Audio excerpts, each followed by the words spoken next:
The grandfather clock in Andrew Carnegie's Pittsburgh library struck 9 times, each chime reverberating through the mahogany-paneled room like a judge's gavel. Outside, November rain drummed against the leaded windows of the industrialist's estate, while inside, cigar smoke curled upward through lamplight, creating phantoms in the air. It was 1908, and the world's richest men had gathered. Napoleon Hill sat in the corner, a 25-year-old journalist with ink-stained fingers and a second-hand suit, invited to chronicle this summit of titans. He had no fortune, no empire, no right to speak.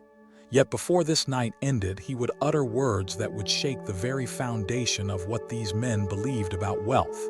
The tension was building towards something. Hill could feel it in the way the millionaires glanced at him.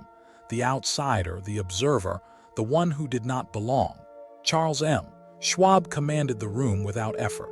At 46, he was the president of Bethlehem Steel, a man who had transformed iron into billions, who employed 50,000 men with a signature, whose decisions moved markets like tides.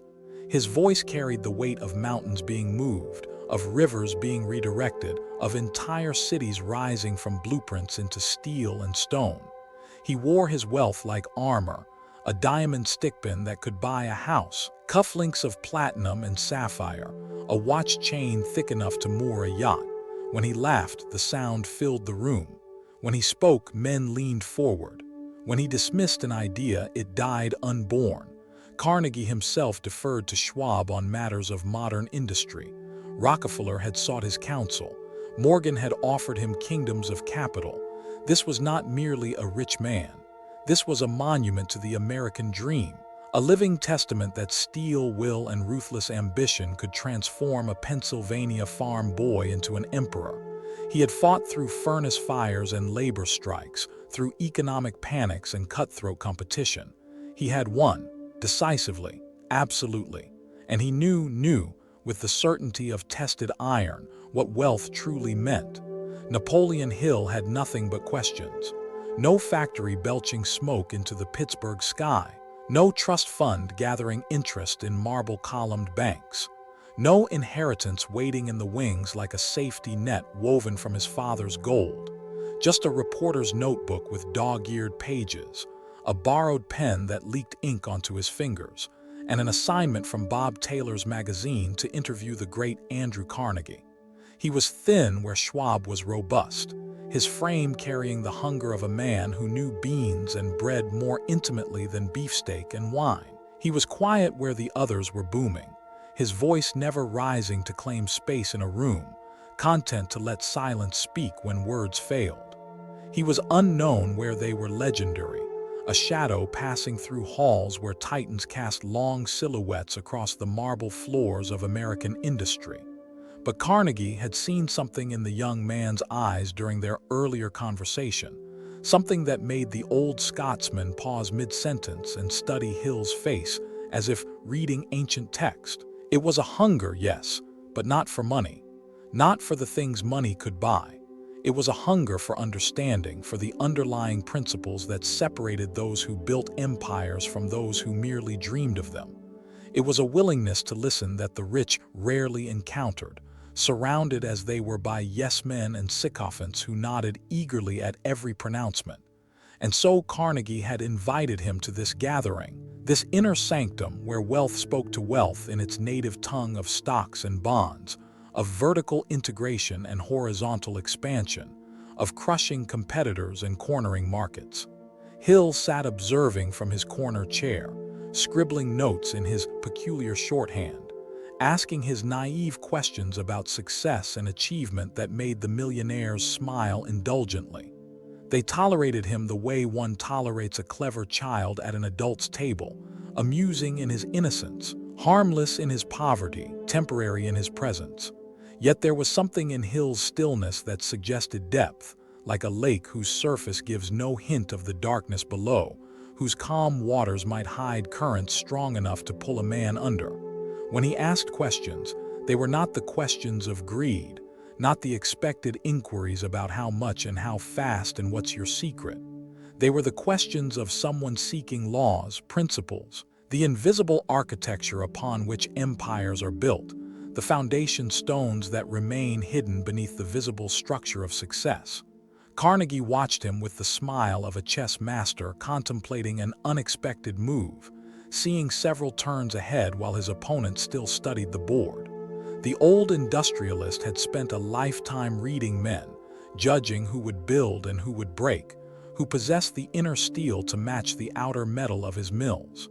In Hill, he saw something rare, a mind uncluttered by assumptions, unburdened by the conventional wisdom that shackled lesser thinkers to well-worn paths. Here was a man who might actually understand what Carnegie had spent decades learning, who might translate the hard-won wisdom of industrial giants into principles that ordinary men could grasp and apply. It was why Carnegie had extended the invitation, why he watched Hill now with such interest, why he sensed that this evening might become something more than just another gathering of wealthy men congratulating each other on their wealth. The stage was set, though none of them knew it yet. The players were in position, and the young reporter with nothing but questions was about to demonstrate that sometimes the poorest man in the room possesses the greatest wealth of all. It began with a simple question about sacrifice, innocent enough on its surface, but cutting straight to the bone of what wealth truly costs. Hill had asked Carnegie what he had given up to become wealthy, and the room fell quiet in that way rooms do when someone accidentally speaks a truth that everyone has been carefully avoiding. The old Scotsman's eyes twinkled as he spoke of missed dinners with his mother, lost friendships that couldn't survive the demands of ambition, years spent in service to steel rather than soul, decades measured not in joy but in tonnage and profit margins. His voice carried the weight of choices made and paths not taken, of doors closed forever when other doors opened onto greater fortune. "The price of wealth," Schwab interjected, setting down his brandy with the authority of a man who had paid that price and considered it fair, "is something young men like you cannot fathom. You write about it. We live it." His words hung in the air like cigar smoke, solid and substantial. The room murmured agreement, heads nodding in unison like a congregation responding to their preacher. Here was truth spoken from the mountain, delivered by one who had climbed it and planted his flag at the summit.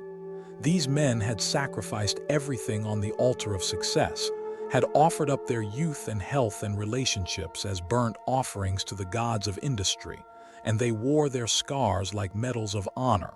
Hill nodded, still writing, his pen scratching across paper in the quiet room. "And his wealth only measured in what you've accumulated, Mr. Schwab?" The question seemed simple, almost childlike in its directness, but it carried an edge that the steel magnate heard even if he chose to ignore it. Schwab smiled, a predator's smile, not unkind but utterly confident in the way that only absolute certainty can produce. "Son, wealth is precisely that. Accumulation, assets, capital, the power to command resources and men." He gestured around the room with a sweep of his hand that took in the oil paintings and Persian rugs, the leather-bound books and crystal decanters, the visible manifestation of invisible numbers in ledgers and accounts. "Everything else is philosophy, and philosophy doesn't build railroads." The other millionaires chuckled, appreciating the practical wisdom of a practical man who dealt in steel and not in dreams. "But what of peace of mind?" Hill asked quietly, his voice barely rising above the crackle of the fire in the hearth. "What of health? What of love freely given rather than purchased?" The questions landed like stones in still water, creating ripples that spread across the room. Schwab laughed and others joined him, not mockery precisely, but the laughter of experience meeting innocence, of hard-won wisdom confronting untested theory. It was the laughter of men who had made their choices and convinced themselves those choices were not just necessary but right, who had built walls around the parts of themselves they'd sacrificed and declared those parts weren't important anyway. "You know nothing about wealth," Schwab declared, his voice carrying that ring of absolute certainty that comes from never having been seriously challenged. "When you've built what we've built, then come speak to us about its nature." The words fell like a judge's gavel, final and decisive. The room fell quiet, sensing that a line had been crossed, that this was no longer a friendly discussion but something else entirely. The challenge had been issued, thrown down like a gauntlet on the floor between them, impossible to ignore or step around. Hill looked up from his notebook, meeting Schwab's gaze with eyes that held no anger, no defensiveness, no wounded pride, only a strange calm, like the eye of an approaching storm that hasn't revealed its full power yet. "Perhaps you're right, Mr. Schwab," Hill said softly, his voice carrying a weight that belied its volume. "Or perhaps we measure different things." The words were simple, almost conciliatory, but they contained within them an entire philosophy, a complete rebuttal, a challenge that was all the more powerful for being delivered without heat or arrogance. What happened next would be retold in whispers for decades, passed from one generation of success seekers to the next like a sacred text whose meaning deepened with each retelling. Carnegie, sensing something significant brewing in the charged atmosphere of the room, leaned forward in his leather chair, his old eyes sharp and bright with anticipation.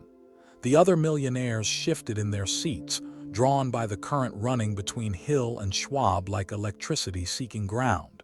Henry Ford, who had driven over from Detroit in one of his own automobiles, set down his glass and watched with the focused attention he usually reserved for assembly line innovations. John Wanamaker, the merchant prince who had revolutionized retail, stroked his beard thoughtfully, recognizing the theater of the moment.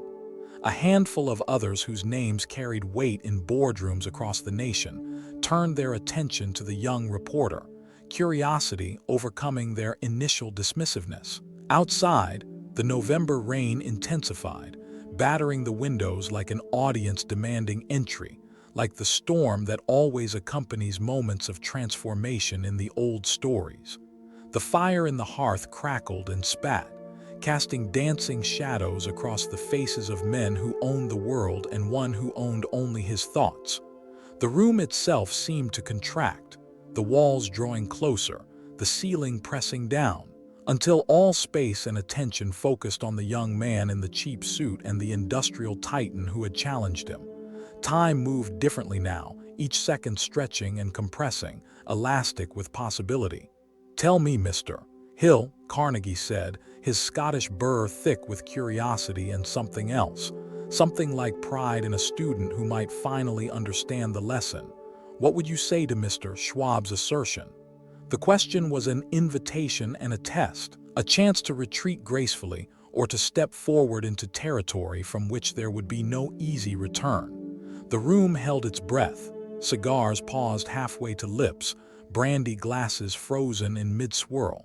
This was no longer a casual gathering of wealthy men discussing business and politics over drinks. It had become something else entirely, a trial, a test, a moment balanced on a knife's edge between the conventional wisdom of accumulated wealth and some other understanding that threatened to overturn everything they believed. Hill stood slowly, unfolding from his chair with a deliberation that commanded attention despite his lack of physical presence. His cheap suit suddenly became irrelevant in the lamplight, the patches and worn elbows invisible against the greater presence he somehow projected. He was David before Goliath, but he carried no sling, no stone, no weapon except the power of ideas forged in the crucible of observation and deep thought. The room waited, suspended between heartbeats, as Hill prepared to speak words that would either confirm his status as a naive outsider or reveal him as something entirely different. "Gentlemen," Hill began, his voice quiet but carrying perfectly in the hushed room, reaching every corner with a clarity that needed no volume. "I stand before you as a man of no wealth by your definition." He paused, letting the acknowledgement settle, claiming his poverty as a badge rather than a shame. "I cannot buy this house. I cannot command your workers. I cannot move steel or shift markets." Each admission was delivered without apology, stating facts as simple and undeniable as the rain outside. Schwab nodded, vindicated, his expression suggesting that the young man had at least the wisdom to recognize his place in the order of things. But I have spent 6 months now interviewing Mr. Carnegie. Hill continued, and something in his tone shifted, like a river changing course, and through him, I have begun to understand something about wealth that your balance sheets cannot measure. The steel magnate's expression shifted, amusement fading to curiosity, then to something sharper, more alert, the way a predator becomes suddenly aware that the prey might not be as helpless as assumed. The other millionaires leaned forward imperceptibly, drawn by the confidence in Hill's voice, the certainty that seemed to flow from some deep well of conviction. "Mr. Schwab, you say I know nothing about wealth. Let me tell you what I know." The challenge was accepted, the gauntlet picked up, and the room became a coliseum, an arena where ideas would clash with the same violence and consequence as any physical combat. Carnegie's eyes gleamed with something like satisfaction, recognizing that this was why he had invited the young man. This was what he had sensed beneath the surface of Hill's questions. This was what he had been waiting for, a mind unafraid to challenge titans, a voice willing to speak truth to power not out of arrogance but out of genuine understanding. The fire popped and hissed, punctuating the silence that followed Hill's declaration, and every eye in the room fixed on the thin young man who stood before them claiming to know something about wealth that they, with their millions and their empires, had somehow missed. The impossible moment Hill spoke, and time seemed to slow, the universe contracting to this single room, this single moment. These words that would either shatter against the rock of accumulated certainty or crack that rock and reveal new truth beneath. "Wealth, gentlemen, is not what you own, it is what you are." The statement hung in the air, simple and profound, a complete revolution in 5 words. You measure it in tonnage of steel and shares of stock, in acres of land and miles of railroad, in the weight of gold and the thickness of ledgers. But true wealth is measured in the lives you enrich, the ideas you give freely, the peace you create rather than the turmoil you command. His voice grew stronger with each phrase, like a river finding its course after rain, cutting deeper into the landscape of their certainty. Schwab began to object, his mouth opening to deliver what would surely be a devastating rebuttal, but Hill raised a hand, an audacious gesture that somehow commanded respect, that stopped the steel magnate mid-breath. "You can lose everything you've built, Mr. Schwab. A panic, a war, a shift in technology, and your empire crumbles like sand castles before the tide." The words were not spoken with malice, but with the inevitability of physics, of gravity, of natural law. But can anyone take away what you've learned? Can they repossess your wisdom? Can they foreclose on your relationships, your reputation, your ability to think and create and inspire? Each question landed like a hammer blow, not attacking but building, constructing an argument that grew more solid with each passing second. The room was dead silent now, the kind of silence that comes when truth speaks so clearly that even resistance must pause to listen. "You are wealthy in dollars," Hill continued, his voice gaining strength like a river finding its course, carrying everything before it with the power of simple truth spoken plainly. "But I have met men with nothing who possessed everything, men who sleep soundly without the weight of empires pressing on their chests, who are loved truly for who they are rather than what they command, who will be remembered not for what they owned but for what they gave." He turned to face Schwab directly, and in that moment the young reporter and the industrial titan stood as equals, measured not by bank accounts but by the force of their convictions. "And I have learned, sir, from Mr. Carnegie himself, that the richest man is not the one who has the most, but the one who needs the least." The impossible happened then, a transformation that no one in the room would have predicted. Schwab's expression changed, not to anger but to recognition, like a man seeing his reflection in an unexpected mirror and understanding for the first time what he actually looked like. It was the look of someone who has been walking confidently in what they believed was daylight, suddenly realizing they've been navigating by moonlight all along. "Every dollar you've accumulated," Hill said, his words now falling like gentle rain on hard earth, soaking in despite decades of resistance, came at the price of something else. Time with children who grew up without knowing their father. Nights of sleep sacrificed to worry and planning. Years of peace traded for years of striving. You traded pieces of your life for pieces of metal, and you call that wealth. Carnegie was smiling now, a deep, knowing smile that suggested he had orchestrated this entire confrontation. That Hill was speaking words the old Scotsman himself had wanted to say but needed a younger, fresher voice to deliver.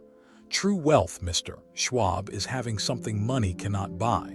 And if you possess everything that money can buy but nothing that it cannot, then you possess nothing at all. The final words fell into silence so complete that the rain outside seemed to have stopped, though it hadn't. The fire had burned down to embers, casting a softer light that made the room feel both smaller and more infinite. Hill had done the impossible. With nothing but words, with no fortune to back his claims, with no credentials except his observation and thought, he had taken these titans of industry and shown them a mirror they had been avoiding for decades. The silence that followed was not empty but full, pregnant with the weight of truth confronting certainty, heavy with the kind of tension that comes when the foundation of long-held beliefs begins to crack and shift beneath men's feet. Schwab sat back in his chair, his massive frame seeming somehow smaller now, his expression unreadable as thoughts chased themselves across his face like clouds across a troubled sky. The other millionaires shifted uncomfortably in their leather chairs, the creak of expensive upholstery the only sound breaking the stillness. They had expected a debate about economics, about methods of accumulation, about the technical mechanics of building empires from raw materials and raw ambition. Instead, they had witnessed something else entirely, something that left them feeling exposed and vulnerable in ways that no business competitor had ever managed. A young man penniless and powerless, holding up a mirror to the very nature of their lives, and forcing them to see what they had been carefully avoiding for decades. Then Schwab did something no one expected, something that would be remembered by everyone in that room for the rest of their lives. He laughed. Not the dismissive laugh from before, not the comfortable chuckle of a man secure in his superiority, but something deeper, more complex, tinged with both pain and admiration, the laugh of a man who has just been struck by a truth he cannot deny no matter how uncomfortable it makes him.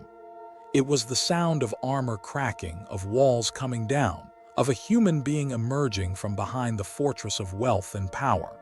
He stood slowly, his powerful body unfolding from the chair, and crossed the room with deliberate steps, each footfall heavy on the Persian rug. He extended his hand to Napoleon Hill, and in that gesture was an acknowledgement worth more than any contract or stock certificate.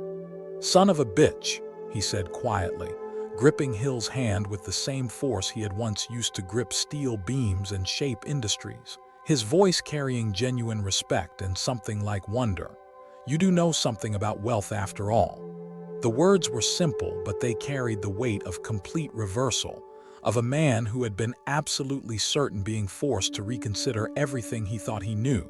The room exhaled collectively, a release of tension so profound that several men felt their shoulders drop, their jaws unclench, as if they too had been holding their breath through the entire exchange without realizing it. Carnegie rose to his feet, his old frame suddenly energized as if years had fallen away in the space of this single conversation, his eyes bright with satisfaction and vindication. "This," he announced to the gathering, his Scottish accent thick with emotion, "is why I invited young Hill. He sees what we've spent lifetimes avoiding." The old industrialist's words were both explanation and accusation, an admission that he himself had recognized this truth long ago, but had needed someone from outside their circle to speak it plainly, to strip away the comfortable lies they told themselves about sacrifice and necessity and the price of greatness. Wanamaker nodded slowly, his merchant's mind already calculating the implications of what he had just heard, recognizing that Hill had articulated something he himself had felt in the quiet moments between deals, in the empty spaces of his mansion, in the hours when sleep wouldn't come despite exhaustion. Ford, characteristically silent until now, spoke up with the directness that had made him both feared and respected in industrial circles. "The boy's right," he said, his voice flat and certain. "I've got more money than God, and I can't remember the last time I slept through the night." The admission hung in the air like a confession, and other heads nodded almost imperceptibly, recognizing their own sleepless nights in Ford's words.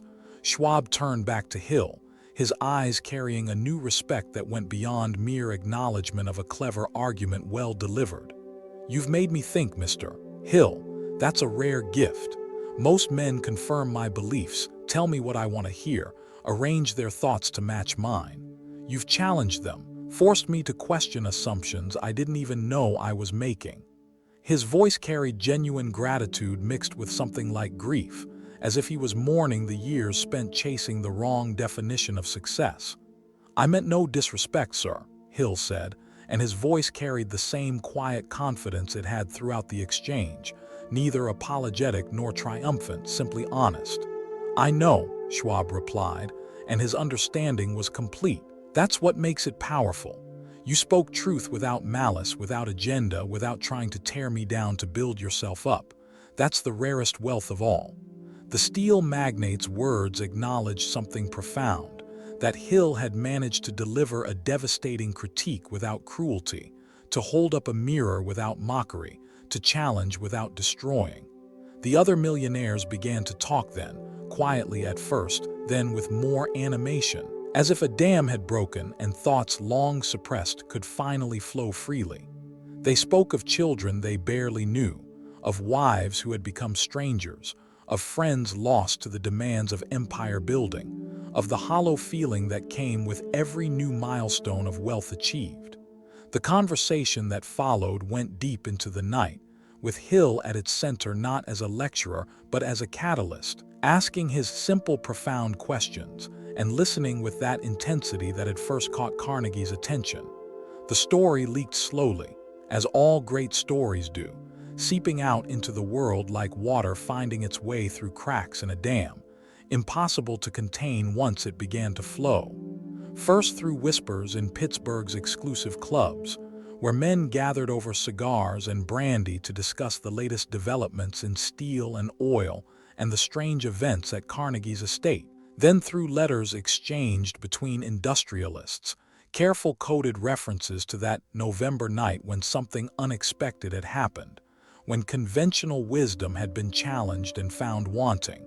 Finally, through Hill's own writings years later, when the young reporter had become a philosopher of success, when his ideas had crystallized into principles that would be read by millions seeking their own path to achievement and fulfillment. But by then, the details had blurred and shifted the way all stories blur when passed from mouth to mouth, from memory to memory, from one generation to the next.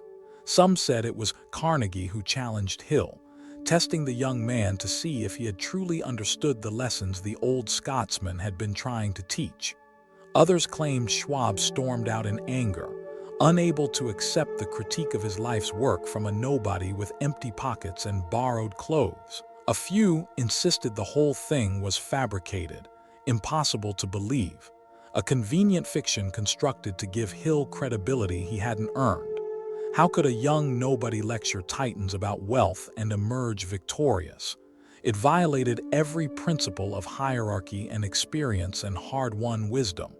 The skeptics pointed to the absence of records, the lack of documentation that such an important gathering would surely have generated. They noted the absence of witnesses willing to go on the record, to confirm publicly that they had been present when a penniless reporter had schooled the wealthiest men in America about the nature of true prosperity.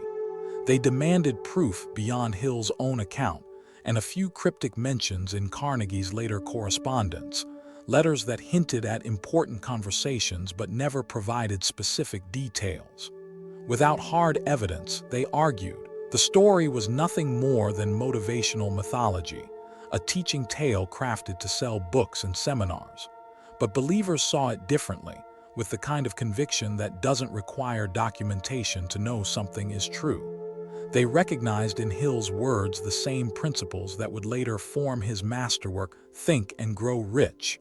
Ideas too sophisticated and nuanced, too hard-won and battle-tested, to have been invented whole cloth at a desk somewhere. This confrontation, they argued with passionate certainty, was the crucible in which Hill's philosophy was forged, the moment when theoretical understanding became visceral truth, when observation crystallized into principle.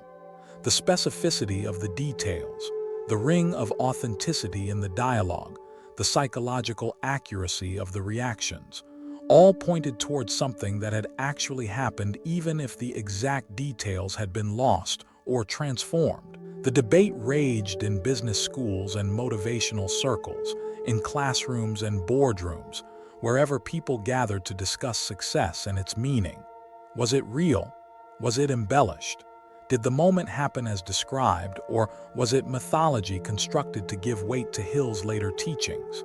Professors wrote papers analyzing the historical context. Students wrote theses examining the philosophical implications. Business leaders cited it in speeches without being entirely sure if they were quoting history or legend. No definitive proof emerged to settle the question once and for all. The witnesses, all titans of industry who commanded attention with every word, took whatever truth they knew to their graves, silent in death as they had been in life about that November night. Carnegie's records, if they existed in some vault or library, remained private and inaccessible. Schwab never spoke publicly about the confrontation, neither confirming nor denying, maintaining the kind of enigmatic silence that only added to the mystery and the legend. The story lived in that liminal space between history and legend, occupying territory that was neither entirely factual nor entirely fictional, too specific in its details to be pure invention, too perfect in its construction to be entirely true. It existed in the same realm as other great teaching stories, parables whose truth lies not in their historical accuracy, but in the wisdom they convey and the transformation they inspire in those who hear them. What remains undisputed is this, the bedrock of fact beneath the shifting sands of legend and interpretation. After that gathering, whatever exactly transpired in Carnegie's library that November night, the old industrialist spent hundreds of hours with Napoleon Hill, opening doors that had been closed to others, sharing secrets of success that he had guarded carefully throughout his rise from Scottish immigrant to American titan. Carnegie treated Hill not as a reporter or interviewer, but as a student, perhaps even as an heir to a certain kind of knowledge that couldn't be passed down through stock certificates or steel mills. Hill would distill these conversations into principles that would be read by millions, that would shape the thinking of generations of entrepreneurs and dreamers, that would become the foundation of an entire industry of personal development and success philosophy. And Schwab, the man who had declared that Hill knew nothing about wealth, underwent his own transformation in the years that followed. He became known not just for his industrial prowess, not just for his ability to turn iron ore into profit margins, but for his philanthropy and his increasingly public reflections on the emptiness of mere accumulation. He gave away millions, built schools and hospitals, and spoke openly about the lessons learned too late, about the price paid for success measured only in dollars. Those who knew him well said he was a different man after that night, more thoughtful, more generous, more aware of the dimension of wealth that balance sheets cannot capture. Hill learned that truth spoken with conviction can command respect that money cannot buy, that a man with nothing in his pockets can stand equal to a man with millions in the bank if he possesses understanding and the courage to speak it clearly. He discovered that real authority comes not from what you own, but from what you understand and can articulate with clarity. That influence flows not from power, but from wisdom shared freely. These weren't just abstract principles for Hill, but lived experience, proven in the crucible of that confrontation with men who could have crushed him with a word, but instead extended their hands in respect. Schwab learned, or perhaps remembered, something he had known as a young man before ambition and competition had buried it deep, that a man can conquer industries and still lose himself in the conquest. He understood finally that the scoreboard of wealth is meaningless if you've forgotten why you're playing the game, if the accumulation of points has replaced the joy of playing, if victory measured in dollars comes at the cost of defeat measured in life unlived and love ungiven. And Carnegie, the grand orchestrator who had arranged this confrontation with the careful planning of a man who understood human nature, as well as he understood steel production, learned that sometimes the greatest gift you can give is not advice but audience, not wisdom directly imparted but the opportunity created for wisdom to emerge. He learned the power of bringing together the voice that needs to speak and the ear that needs to hear, of creating the space where truth can be spoken and received, where transformation can occur not through lecture but through genuine dialogue between equals regardless of their bank balances. The debate continues to this day, unresolved and perhaps unresolvable. In boardrooms where deals worth millions are struck, and in classrooms where students first begin to dream of success, people still ask the same questions. Did it really happen? Did a penniless reporter truly face down one of America's wealthiest men and emerge not just unscathed but victorious? The absence of definitive proof keeps the question alive, keeps the story in that powerful space where history and mythology meet and create something larger than either alone could be. Perhaps the truth doesn't matter in the way we usually think truth matters. Perhaps the power of the story lies not in its historical accuracy, not in being able to prove beyond doubt that these exact words were spoken in this exact place at this exact time, but in its essential rightness, in the way it captures a fundamental truth about wealth and wisdom and what we trade our lives to obtain. The story resonates because it speaks to something we all know deep down, whether we're willing to admit it or not, that there are forms of wealth that money cannot buy and forms of poverty that millions cannot cure. What we know for certain is this: on a November night in Pittsburgh, or perhaps on several nights compressed into one in the alchemy of storytelling, something shifted in the understanding of men who shaped the American century. Words were spoken that changed trajectories, that planted seeds which grew into philosophies that would outlive all the steel empires and stock portfolios combined. Ideas emerged that would influence millions who never walked into a library filled with cigar smoke and industrial titans, who never shook hands with Carnegie or challenged Schwab, but who heard the echo of that night in Hill's writings and recognized truth when they encountered it. And sometimes, in moments of clarity that come to all of us if we're paying attention, we recognize that the richest inheritance we can leave is not in our bank accounts, but in the ideas we share, the truths we speak, and the courage we show in standing before power, armed only with understanding. We recognize that wealth measured only in accumulation is poverty of the deepest kind, and that true prosperity lies in becoming the kind of person who needs less rather than the kind who has more.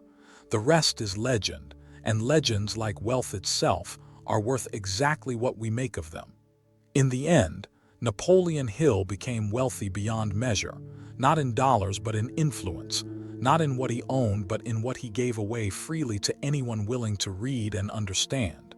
His words would reach more people than Schwab's steel ever did, would build more lasting monuments than Carnegie's libraries, would create more value than all the stock certificates and property deeds combined. And that, perhaps, proves his point more eloquently than any debate ever could, that the wealth which cannot be taken away, the wealth that grows rather than diminishes when shared, the wealth that outlives the body that earned it, is the only wealth that truly matters in the end.